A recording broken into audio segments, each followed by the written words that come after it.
Hello, my name is Ben Sayer. In this video, we're going to process some information to extract evidence in Lineascope.com. I'm going to open up Sources and select the source that I want to work on the evidence from, and that brings up the source detail sheet. And I'll scroll down to the information that I've captured from that source. We've got three different pieces of information about the vitals, the birth and death, and a little bit of relationship information as far as the birth parents, some hobby and occupation information, and then other relationship information. I'm going to start with the vitals information, and to open up the information detail sheet on this, I'll just click on the representation, which you can tell is a link because it's blue. And now this is the information detail sheet. So you can see the source that it came from, and that's a link that'll take you back to that source detail sheet. This is the representation of the text, the information that I abstracted from that obituary, and the settings that we made when we made that information extraction. And then down here you can see in this evidence table it's empty, so we haven't processed this information at all to extract any of the evidence. And just looking at this representation, I want to make sure that I have all of the characteristics, events, and relationships created with respect to this subject person, Ruth Nichols Mason Sayer. And so I can see that I'm going to need to have a death event, and I'm going to need to have a birth event, and it names her parents, so I'm going to need the biological parent relationships created. So let's go to that individual and make sure we have all those things. So I clicked on individuals on the navigation bar, and then I'll select Ruth E. Mason Nichols Sayer, and we can look at the individual sheet and see that we have birth and death, but we don't have relationships set up for parents yet, so we'll want to add those. So I'm going to click on Add a Parent, and then I'll do that one more time so that I have two parent relationship entries in here. And I'll show you later when we get to that point why we needed to do that. So let's navigate back to that information item. So I'll click on Sources, that source, and then the information that I want to process. And now that I know that I can have places to capture, or really information to make the evidence relative to, put it that way, I am ready to add evidence, and I do that by clicking Add Evidence right here at the bottom of the evidence table. And now this is the Add Evidence screen. It gives me a read-only copy of the information representation so that I can look up there and see what I need to do as far as adding the evidence. Again, the information note is here as well. That's read-only. And then we've got a subject box from which we need to select the subject of the evidence, which in this case is Ruth E. Mason Nichols Sayer. And once I selected that, this drop-down box changed from saying select a subject first to listing all of the attributes that are there for that person. So here you can see that birth and death and the two parent relationships that we just created are there. And then we've got a space for the assertion that we're making, what this information is telling us, what our evidence is, and then the quality of that evidence. So let's scroll up here to the top, and we can see that we've got evidence about her name, we've got evidence about her birth, and evidence about her death, and then evidence about her parental relationships. So let's start out with a name. So here it says, the information lists her name as Ruth E. period, so an initial, and then Nichols Mason, and we also know that she was born to John Sayer and Abby Dussel Sayer, so there's another name in there. So let's scroll down here and change the attribute to name. And we will type in, right here, we'll type in Ruth E. Nichols Sayer Mason. That would be direct evidence to the name, the question of what her name is. So we're going to select direct and we'll click submit. And now we can see for evidence derived from this information, we have this subject and this name. And we'll click add evidence again to process another piece. And this time we're going to go after the next piece, which is she died at the age of 94 years on 8 November 2010.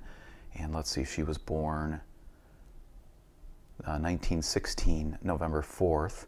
So she had just turned 4 days previously 94 years according to this. So let's check that and make sure that this 94 years does not conflict with this date.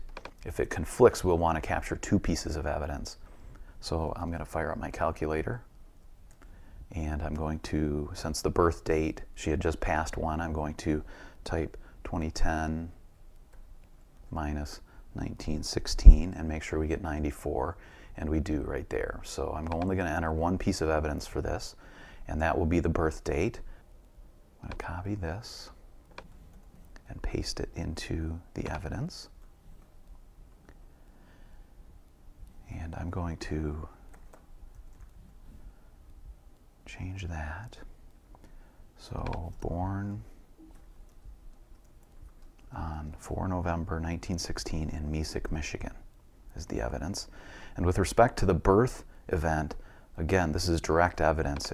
It directly answers the question of when this person was born. I'll click submit to save that. And we want to capture some relationship information. So we're going to actually some relationship evidence. So I'll click evidence again. And we can see here she was born to John Sayer and Abby Dussel Sayer. So I'm going to want to copy that name. And I'm going to select the subject, Ruth E. Mason. I'm going to select a parent, that first one, that penultimate one in the list of the attributes. And here I'm going to want to list the parent. That's the information I have on that parent, and that's direct evidence about the parental relationship. And I'll click submit. And one more time, I'll add evidence. And this time I'm going to capture Abby Dussel Sayer.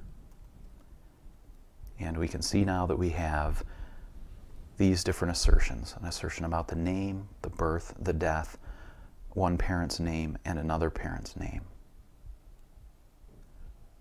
Now we also have other information that was gathered from this source. So if I click back here on this source link, it will take me back to the source detail sheet, and we can see that we have this additional information that needs to be abstracted. So I'm going to do the same process on these pieces of information, making sure that I have characteristics or events or relationships, what I'm calling attributes, to relate the evidence to. So I'm going to need occupation, and I'm going to need hobbies if I have that. Now I've got the evidence added for the second piece of information. I'll click on that to show you what I have. So I've added occupation events to the individual, 3 of them, and captured the employer information, the evidence about the employers from here. We don't know what role she had in those organizations, but we do have her employment there. So I captured all of those.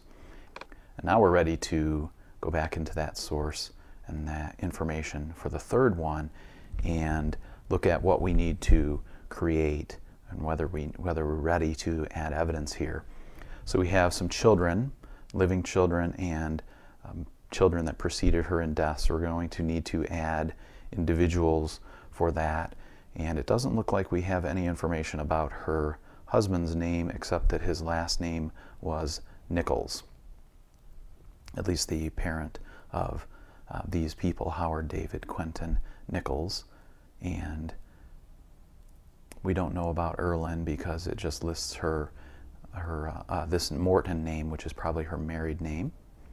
And then we know that Paul Nichols would have come from that union of Nichols with Ruth and Nichols. So we need to add some individuals. So let's start with the surviving children. We'll go up to individuals, and we'll add individuals for each one of those.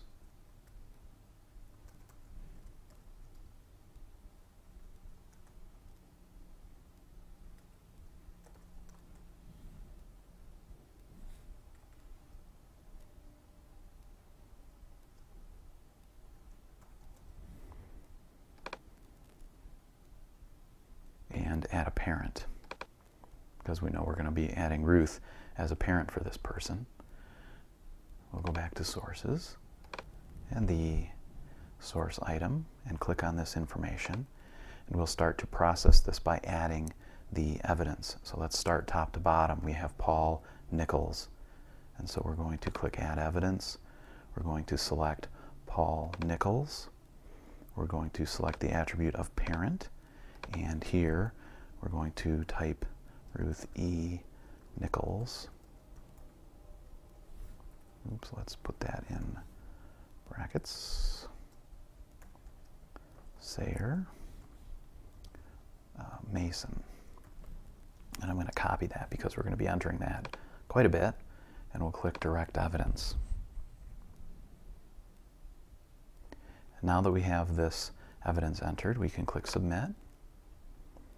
And we'll add another piece of evidence for Erlyn Lynn Morton. Now that we have all the individuals entered and the evidence associated with them, we can see for that piece of information we have these individuals and the parental relationship evidence, and these individuals and the step-parental relationship evidence added. At this point, we've captured all the evidence and the information from this source. So if we click here, we can see again, here was the source and the piece of information. So I want to show you how that information appears now. So we've got Ruth Mason here, and you can see we have the events, birth, death, the 3 occupations, and the parents listed as unproven.